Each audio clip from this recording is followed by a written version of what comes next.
آج ہم خلاصہ تراویح ڈے 13 کے حوالے سے ایک مکمل اور گہرا جائزہ لے رہے ہیں۔ اس مواد میں سورہ الکہف کا آخری حصہ شامل ہے، یعنی آیات 75 سے لے کر 110 تک، اور اس کے ساتھ ساتھ سورہ مریم اور سورہ طٰہٰ کا مکمل خلاصہ بھی ہے، جو کہ اپنے اندر ایک پوری تاریخ رکھتے ہیں۔ بالکل۔ تو چلیے اس مواد کو تھوڑا کھولتے ہیں۔ جی، اس کو سمجھنے کے لیے ابتدائی پس منظر فراہم کرنا بے حد ضروری ہے۔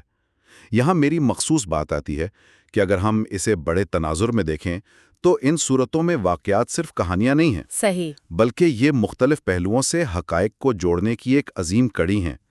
مکہ میں مسلمانوں پر جو ظلم ہو رہا تھا، یہ مواد انہیں ایک بنیادی پیغام دے رہا تھا۔ تو سورہ الکہف سے شروع کرتے ہیں۔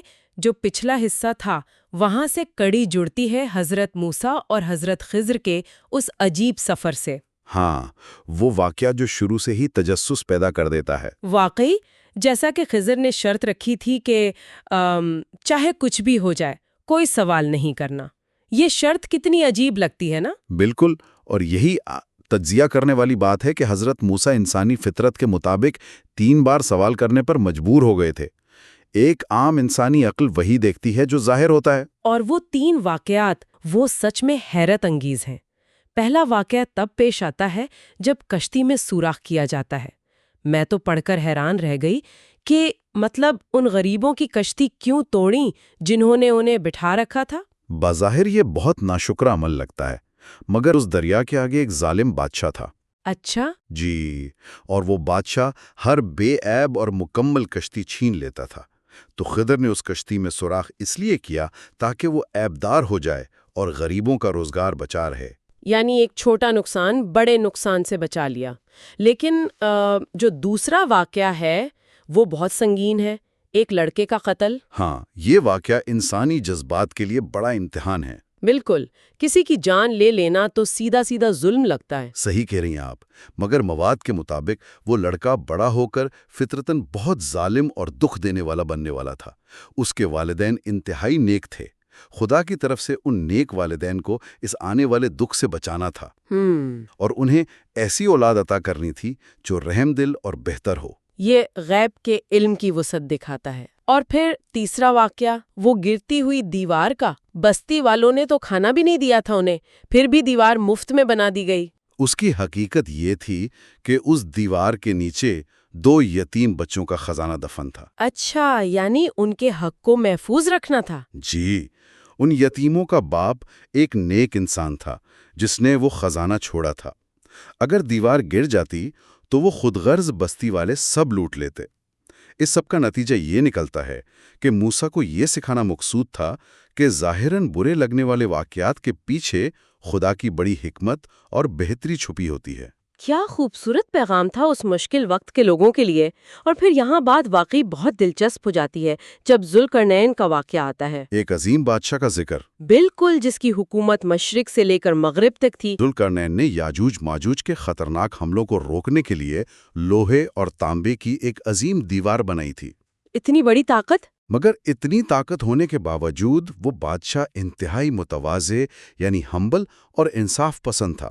اسے اپنی طاقت پر ذرا بھی گھمنڈ نہیں تھا۔ یہ تو مکہ کے سرداروں کے لیے ایک بہت بڑا پیغام تھا نا، قریش کے سردار جو اپنی معمولی سی سرداری پر اتنا گھمنڈ کرتے تھے۔ صحیح پکڑا آپ نے، انہیں ذوالقرنین کی مثال سے دراصل آئینہ دکھایا گیا تھا۔ اور اس کے ساتھ جب سورہ الکہف کا اختتام ہوتا ہے تو مواد میں لکھا ہے کہ سب سے زیادہ ناکام لوگ وہ ہیں جن کی ساری کوششیں اس دنیا میں ضائع ہو گئیں۔ اور سب سے بڑی بات، وہ اپنے ذہن میں یہی سمجھتے ہیں کہ وہ بہت اچھا کام کر رہے ہیں۔ یہ سچ میں ڈر پیدا کرنے والی آیت ہے۔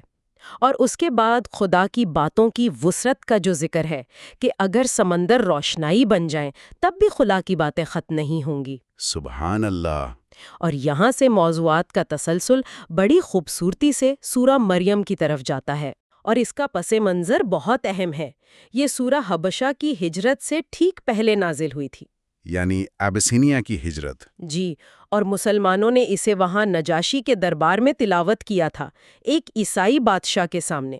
یہاں جو بات سب سے حیران کن ہے وہ یہ کہ کیسے ان آیات میں تمام انبیاء کو ایک ہی کڑی کا حصہ بتایا گیا ہے۔ تسلسل دیکھیں، شروعات حضرت زکریا کی دعا سے ہوتی ہے۔ بڑھاپے کی دعا۔ جی، بڑھاپے میں جب امید ختم ہو جاتی ہے، انہوں نے دعا کی اور نتیجے میں حضرت یحییٰ کی پیدائش کا ذکر ہے، جنہیں بچپن ہی سے نرم دلی اور فرما برداری عطا کی گئی۔ اور اس کے بعد وہ واقعہ آتا ہے جو واقعی حیرت میں ڈال دیتا ہے، حضرت مریم اور حضرت عیسیٰ کا واقعہ۔ ایک عظیم معجزہ۔ جب حضرت مریم عبادت میں مصروف تھیں اور انہیں فرشتے نے آ کر بغیر باپ کے بچے کی خوشخبری دی۔ ایک پاکیزہ خاتون کے لیے یہ کتنی پریشانی والی بات ہوگی دنیا کے لحاظ سے۔ لیکن وضاحت کی گئی ہے کہ خدا کے لیے کچھ بھی مشکل نہیں ہے۔ اس کا نظام اسباب کا محتاج نہیں، وہ بس کن کہتا ہے، یعنی ہو جا، اور کام ہو جاتا ہے۔ اور پھر جب وہ خاتون اس نوزائیدہ بچے کو گود میں لے کر آتی ہیں، قوم طنز کرتی ہے، مگر وہ بچہ بھنگورے میں بول اٹھتا ہے۔ گود میں بچی کا بولنا؟ جی، اور اس بچے یعنی حضرت عیسیٰ نے بول کر اپنی ماں کی پاکیزگی کی گواہی دی اور خود کو خدا کا بندہ اور نبی کہا۔ اور مواد کی روح سے یہاں اس بات کی انتہائی سخت تردید کی گئی ہے کہ خدا نے کسی کو بیٹا بنایا ہے۔ بالکل۔ یہ دعویٰ اتنا سنگین اور جلالی بیان کیا گیا ہے کہ اس بہتان سے آسمان پھٹ جائیں اور پہاڑ گر جائیں۔ خدا کو کسی اولاد کی حاجت نہیں۔ خلاصے میں انبیاء کی ایک طویل تسلسل کا ذکر ملتا ہے، جس میں حضرت ابراہیم کا اپنے والد کے ساتھ مکالمہ بڑا ہی نمایاں ہے۔ جی، حضرت ابراہیم کا یہ مکالمہ دراصل دعوت اور بات چیت کے طریقے کی ایک ماسٹر کلاس ہے۔ ان کے والد بت پرست تھے، لیکن ذرا حضرت ابراہیم کے الفاظ پر غور کریں۔ انہوں نے انتہائی ادب اور محبت سے یا ابتی یعنی اے ابا جان کہہ کر مخاطب کیا۔ صحیح، وہ منطق کا استعمال کرتے ہیں کہ آپ ان چیزوں کی پوجا کیوں کرتے ہیں جو نہ سن سکتی ہیں نہ دیکھ سکتی ہیں۔ لیکن اس محبت بھرے انداز کا جواب انہیں کیا ملتا ہے؟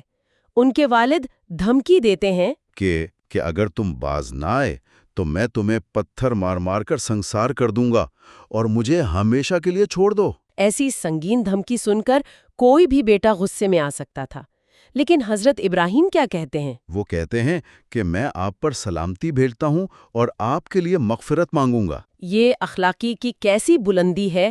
بالکل، اور اس کے ساتھ ہی حضرت اسماعیل اور حضرت ادریس کا ذکر بھی آتا ہے کہ یہ تمام انبیاء دراصل ایک ہی پیغام لے کر آئے تھے۔ لیکن سورت کا اختتام ایک بہت سخت تنبیہ پر ہوتا ہے نا؟ ہاں، اللہ تعالیٰ فرماتا ہے کہ ان عظیم لوگوں کے بعد کچھ ایسی ناخلف نسلیں آئیں جنہوں نے نمازوں کو ضائع کر دیا اور صرف اپنی خواہشات کے پیچھے لگ گئیں۔ اور جو لوگ اس دوبارہ اٹھائے جانے کا انکار کرتے ہیں، انہیں وارننگ دی گئی ہے کہ اللہ انہیں جہنم کے ارد گرد گھٹنوں کے بل گرا کر لا کھڑا کرے گا۔ یہ ایک بہت ہی ہلا دینے والا منظر ہے۔ واقعی۔ اچھا، اب تک ہم نے بات کی اللہ کی حکمتوں کی اور پھر ان معجزات کی جو انسان کو عاجز کر دیتے ہیں۔ یہاں سے ہم آج کے تیسرے اور آخری حصے یعنی سورہ طٰہٰ کی طرف چلتے ہیں۔ ٹھیک ہے۔ اور اس سورت کے آغاز کے ساتھ ہی اسلام کی تاریخ کا ایک ایسا واقعہ جڑا ہے جو سچ میں رونگٹے کھڑے کر دیتا ہے۔ حضرت عمر کے قبول اسلام کا واقعہ۔ ہاں، وہی ہم سب نے بچپن سے سن رکھا ہے کہ وہ کس غصے میں تلوار لے کر نکلے تھے، لیکن ذرا اس واقعے کی نفسیاتی گہرائی بتائیں کہ آخر اس سورت کی آیات میں ایسا کیا تھا جس نے ان جیسے سخت انسان کو موم کر دیا۔ بالکل۔ دیکھیں، حضرت عمر کا ارادہ نبی کریم کو نعوذ باللہ قتل کرنے کا تھا۔ راستے میں انہیں پتہ چلا کہ ان کی اپنی بہن اور بہنوں ہی مسلمان ہو چکے ہیں۔ تو وہ تو شدید غصے میں آگ بگولا ہو گئے ہوں گے۔ ہاں، وہ ان کے گھر گئے اور انہیں لہو لہان کر دیا، لیکن جب انہوں نے وہ صحیفہ مانگا جو وہ پڑھ رہے تھے تو اس پر سورہ طٰہٰ لکھی تھی۔ بالکل، جب انہوں نے پڑھا کہ ہم نے یہ قرآن تم پر اس لیے نازل نہیں کیا کہ تم مشقت میں پڑ جاؤ، تو ان آیات کی تاثیر اور اللہ کی جلالت نے ان کے دل کا خول توڑ دیا، اور وہ سیدھے بارگاہ رسالت میں گئے اور مسلمان ہو گئے۔ اور اس واقعے کے تناظر میں یہ سمجھنا ضروری ہے کہ یہ سورت مکہ کے مظلوم مسلمانوں کو تسلی دینے کے لیے نازل ہوئی تھی کہ آزمائشیں چاہے کتنی ہی سخت کیوں نہ ہوں، حتمی فتح حق اور ایمان والوں کی ہی ہوتی ہے۔ بالکل وہی پوائنٹ ہے۔ اور اسی تسلی کے لیے سورت میں حضرت موسیٰ کا واقعہ بڑی تفصیل سے آیا ہے۔ ذرا تصور کریں، ایک سرد رات ہے، حضرت موسیٰ اپنی فیملی کے ساتھ صحرا میں سفر کر رہے ہیں۔ ہاں، اور دور ایک آگ نظر آتی ہے۔ تو وہ وہاں جاتے ہیں کہ شاید کچھ آگ مل جائے یا کوئی راستہ دکھانے والا مل جائے، لیکن وہاں پہنچ کر انہیں جو آواز آتی ہے وہ تاریخ بدل دیتی ہے۔ میں تیرا رب ہوں، جوتے اتار دو، تم وادی مقدس طوا میں ہو۔ کیا منظر ہوگا وہ! یہ وہ مقام تھا جہاں انہیں رسالت سے سرفراز کیا گیا۔ پھر اللہ نے ان کی تربیت شروع کی، ان سے پوچھا تمہارے دائیں ہاتھ میں کیا ہے؟ انہوں نے کہا لاٹھی ہے۔ تو اللہ نے اسے زمین پر پھینکنے کا حکم دیا اور وہ ایک دوڑتا ہوا سانپ بن گئی۔ پھر ہاتھ بغل میں دبا کر نکالنے کا کہا تو وہ بغیر کسی بیماری کے چمکتا ہوا نکلا۔ یہ معجزات دراصل انہیں اس بڑے مارکے کے لیے نفسیاتی طور پر تیار کر رہے تھے جو آگے فرعون کے ساتھ ہونے والا تھا۔ ہاں، اور اس تیاری کے دوران حضرت موسیٰ نے اللہ سے وہ مشہور دعا مانگی جو آج بھی ہم سب اپنے مشکل کاموں سے پہلے مانگتے ہیں، رب اشرح لی صدری۔ بالکل، میرا سینہ کھول دے، کام آسان کر دے، زبان کی گرہ کھول دے، اور میرے بھائی ہارون کو میرا مددگار بنا دے۔ اور اللہ نے اسی وقت ان کے مطالبات منظور کر لیے۔ یہاں سمری ہمیں ایک فلیش بیک بھی دیتی ہے کہ کیسے حضرت موسیٰ کو بچپن میں ایک صندوق میں ڈال کر دریا میں بہایا گیا اور پھر وہ اپنے سب سے بڑے دشمن فرعون کے ہی گھر پلے بڑھے۔ کیا اللہ کی تدبیر ہے! بے شک وہ دشمن کے گھر میں ہی اپنے نبی کی پرورش کرواتا ہے، اور پھر آتا ہے وہ بڑا مقابلہ فرعون کے دربار میں۔ فرعون تکبر سے پوچھتا ہے کہ تمہارا رب کون ہے؟ حضرت موسیٰ کائنات کی تخلیق کا حوالہ دیتے ہیں، لیکن فرعون اسے جادو قرار دیتا ہے اور اپنے ملک کے سب سے بڑے جادوگروں کو بلا لیتا ہے۔ میدان سجتا ہے، جادوگر اپنی رسیاں اور لاٹھیاں پھینکتے ہیں اور نظر بندی سے ایسا لگتا ہے جیسے سانپ دوڑ رہے ہیں۔ اس وقت جب حضرت موسیٰ اپنی لاٹھی پھینکتے ہیں تو وہ ایک بہت بڑا اژدہا بن کر ان کی ساری جھوٹی چیزیں نگل جاتی ہیں۔ صحیح۔ ان جادوگروں کا کیا ری ایکشن تھا؟ کیونکہ وہ تو فرعون سے انعام لینے آئے تھے نا، ان کی تو پوری زندگی کا ہنر ہی وہی جادو تھا۔ ہاں، جب ان کی سب سے بڑی طاقت ایک لاٹھی کے سامنے آ کے ختم ہو گئی تو ان کے اندر کیا ٹوٹا ہوگا؟ یہاں جو بات سب سے حیران کن ہے وہ ان جادوگروں کی نفسیاتی تبدیلی، یا جسے ہم پیراڈائم شفٹ کہتے ہیں، وہ ہے۔ اچھا، وہ اپنے فن کے ماہر تھے۔ وہ ایک سیکنڈ میں پہچان گئے کہ یہ نظر کا دھوکہ نہیں ہے، یہ کوئی ایسی حقیقت ہے جو انسان کے بس کی بات نہیں۔ تو انہوں نے کیا کیا؟ وہ اسی وقت بھرے مجمع میں سجدے میں گر گئے اور اعلان کر دیا کہ ہم موسیٰ اور ہارون کے رب پر ایمان لے آئے۔ لیکن فرعون جیسے متکبر شخص کے لیے تو یہ بہت بڑی بے عزتی تھی۔ اس نے تو فوراً موت کی دھمکی دے دی ہوگی۔ بالکل، اس نے کہا کہ میں تمہارے ہاتھ پاؤں الٹی سمتوں سے کاٹ دوں گا اور کھجور کے تنوں پر سولی چڑھا دوں گا۔ انہوں نے ایسا جواب دیا جو حق اور باطل کے مارکے میں ہمیشہ یاد رکھا جائے گا۔ انہوں نے کہا، تجھے جو کرنا ہے کر لے، تو صرف اس دنیا کی زندگی کو ہی ختم کر سکتا ہے، ہم اپنے رب پر ایمان لے آئے ہیں۔ یہ ہے ایمان کی وہ طاقت جس کی ہم بات کر رہے تھے۔ جب سچائی انسان کے اندر اتر جاتی ہے تو موت کا خوف بھی ختم ہو جاتا ہے۔ انہیں سمجھ آ گیا تھا کہ یہ وقتی جسمانی تکلیف ہمیشہ کی کامیابی کے سامنے کچھ بھی نہیں ہے۔ کیا بات ہے! لیکن اس واقعے کے بعد جب حضرت موسیٰ اپنی قوم کو سمندر پار کروا کے کوہ طور پر جاتے ہیں تو پیچھے سے قوم پھر بھٹک جاتی ہے۔ سماری کا واقعہ۔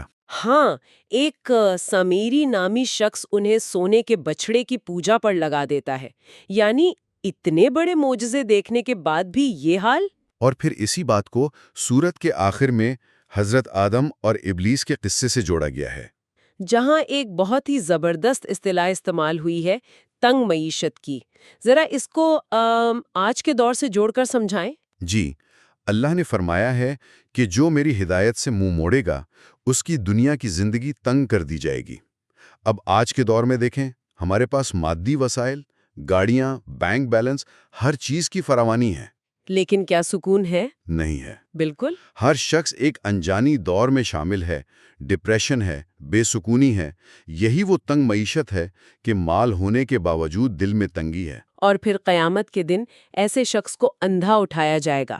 وہ پوچھے گا، میں تو دنیا میں دیکھتا تھا، آج اندھا کیوں ہوں؟ تو جواب ملے گا کہ جس طرح دنیا میں تو نے اللہ کی نشانیوں کو دیکھ کر بھی بھلا دیا تھا، آج تجھے بھی بھلا دیا گیا ہے۔